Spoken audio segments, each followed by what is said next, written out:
friends, thanks so much for tuning in today. As I shoot this, it is Wednesday. I know it'll go up on Thursday, but I have a big day in store.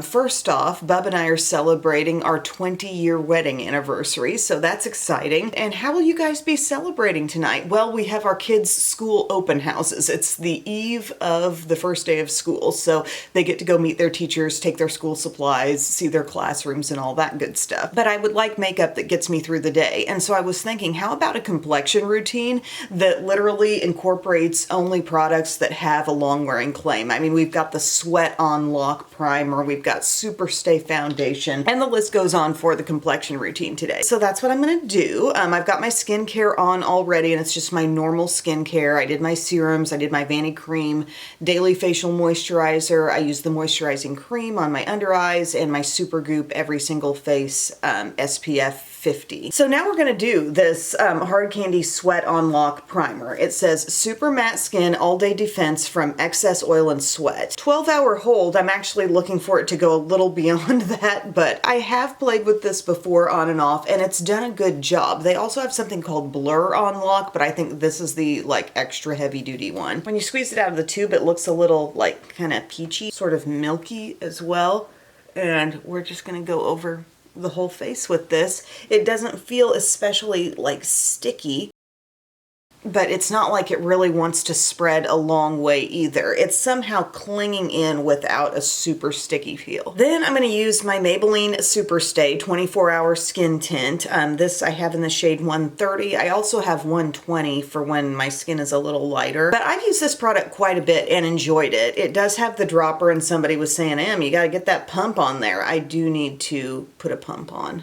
I definitely prefer pumping out as opposed to these little droppers, but right now it's still the dropper. And this product actually, like if you look at the bottle, and this kind of reminds me of the L'Oreal True Match Hyaluronic Tinted Serum. Can you see how there's like a little bit of gentle luminosity in this product as well? I'm gonna use my big old e.l.f. Smooth Swipe brush today.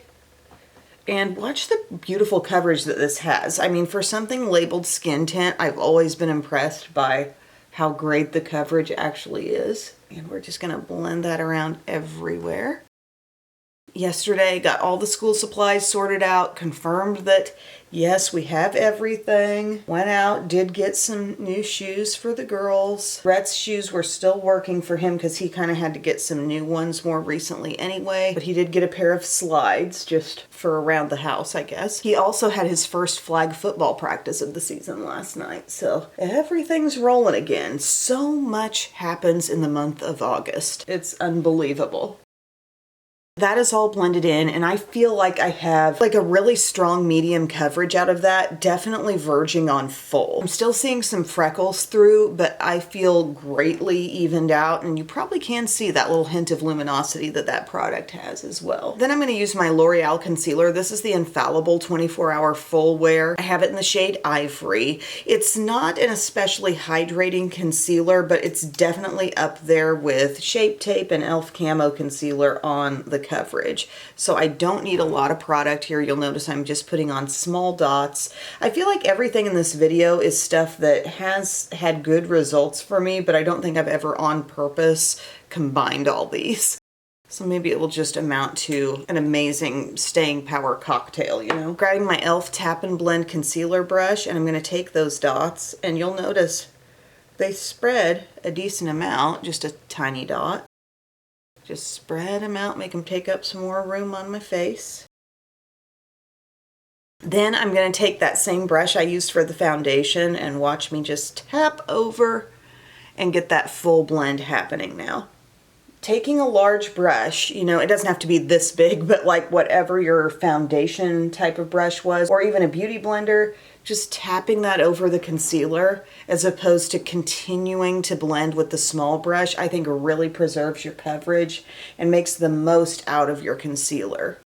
First you spread it, then you just tap it in. Use your little brush for like the small areas. If you think, okay, I need to get in there a little bit more, do that. But otherwise, I think a large brush just does so well for the tap in of the product. Okay, so we did our Sweat on Lock primer. our Super Stay Skin Tint slash foundation, Infallible Full Wear. And then the loose powder that I have that definitely has a long wearing claim is my Infallible Blurfection. This is also from L'Oreal. This says up to 24 hours, blurring, brightening, loose setting powder, and it is in the pink light shade. So this is one of those powders where I think we all agree it's not the best value necessarily, like for what you're getting and the price you pay, which is well over $10. Like, there's better deals out there. It's a very fine, lightweight, loose powder. It works well. I'm picking some up with my little Morphe Triangle Puff. But I am a little surprised that for the price, they don't have a more sophisticated, like, locking mechanism in there. It's just the holes. Stuff can spill out, definitely. I never travel with powders like that, you know? Anymore, if I'm going somewhere, I'm taking that little NYX, what is it called, Wonder Snatch loose powder, because it's kind of compact and it fully locks in so everything's not spilling out of my powder container. But I'm pressing this in around my nose. This is really going to be the ticket for me for some decent staying power, is to have it kind of pressed in on those problem areas. Sides of the nose, you know, get oily there. Just think of anywhere that tends to be your first spot to break down, or like the first place you think you need a touch up.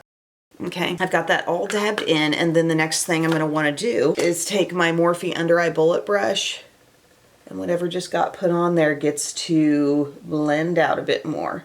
Because I was laying it on, I don't know if you could tell, but I was laying it on a little bit thick. That's a method that's not baking, but I've called it before microwaving. It's a quicker process, but it still does the job, and my under eyes feel set. I can tell that I'm a little more mattified around my T-zone now. And then the last part of this little complexion routine is going to be to take a long-wearing powder all over the face for additional setting. So this is my CoverGirl Outlast Extreme Wear pressed powder. This could be like a powder foundation. I have it in the shade Creamy Natural. If you don't come by this stuff in the store as much anymore, it is on Amazon, and it's a nice product. It's up there with a lot of other similar powders for me. Like the Maybelline Super Stay Hybrid Powder Foundation, that's one that's really good. This one right now, the color is actually a bit more appropriate for my skin. It's just a little bit deeper, and I'm going all over everywhere. Set it and forget it. I'm maybe lightly hitting my nose, but I'm not paying as much attention to the areas where I did use the loose setting powder, you know? Another powder I've been liking to rotate into that step is e.l.f.'s Halo Glow, their pressed powder. It doesn't specifically have a long wear claim, but that's another one that's really soft and nice and looks good on the skin. But this is my complexion routine for now. Fresh on my face, I think it looks great. I look brightened on my under eye. I look like I have even coverage elsewhere on my skin. I know this has a little glow in it, but overall, I would say my skin does not look real shiny right now. Now I'm going to add in bronzer steps and finish my face, and I'll show you what it looks like at the end. But it will be interesting for me to see how this face of all long wear claims ends up panning out for me. Alrighty friends, here is my finished look. So I completed the face, trying to think where we left off. Bronzer, I used some of this Milani Baked Bronzer in Capri Copper, and then my blush is the Catrice Soft Glam in Midnight Berry. So this has a little glow to it, and I'm treating that like blush and highlighter in one. If I know I'm really going for long wear, I'm not going to load up a lot of creams on my skin. I'm going to kind of stick to the powders because I know that texture is going to be maybe a little bit better for the long haul. Sometimes the thought of layering cream and powder can be a good idea, but I just didn't really want that to become a factor with today's look. I've had to get up like 5 times while I'm trying to shoot this ending because there's cats coming in, there's girls waking up early, there's arguments going on. For my brows, I did the CoverGirl Clean Fresh Brow Pencil. That's in the shade Medium Brown, and then the Maybelline Super Lock Brow Gel in Deep Brown. I did Milani Eyeshadow Primer. And then this is the pretty palette I chose today. It's from Morphe. It's giving me kind of this cool, plummy, hint of pinky type of look. This shade's actually like a dark matte plum. So I've got like the pinky and beigey midtones in the crease, the dark plum in the outer corner, and a couple of the shimmery pinks on the inner part of my lid. I went for this ABH liquid liner in Aubergine. It's like a really deep plum. And then on my lower lash line, the ABH Glider Shadow Stick in Gleam Wood. And that's kind of a perfect shade for this look. It's sort of a shimmery, rosy brown. Mascara is L'Oreal Extensionist on top and the e.l.f. Lash Extender on the lower lashes. And my lip combo today is the LA Colors Lip Liner Pencil in Natural. I'm not really like counting on my lip to last all day. I know that's something I'm going to need to touch up, but this is a long wearing lip pencil. And then Princess Cut from the e.l.f. e.l.f. Glimmer Lip Oil line is on top of that. So I hope you guys enjoyed this little application, and we'll see how it continues to wear throughout the day. I love you guys.